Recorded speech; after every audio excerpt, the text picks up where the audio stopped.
Okay, so the question is, can I explain how the Schlage M504-413 tool works? So we're going to concern ourselves with this end and this end. And according to Schlage, this tool will work for small format and Schlage's large format interchangeable cord, which they call full size. So tools like this exist. They're double-sided because you need to do two things. You need to both install the mortise cylinder, because some people find it difficult to thread them in when you are trying to get your fingertips around such a small portion of the cylinder itself.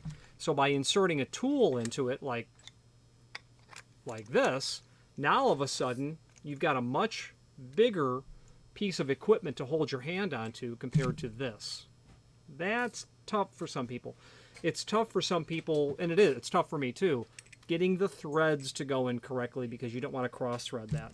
So the double-sided end is the tool that you'll know that that's the tool to help install the cylinder housing into the block body. The other end is basically half the size. That end is for, once you've got the cylinder installed, that's great. How do you know it works? Because you don't have the core yet.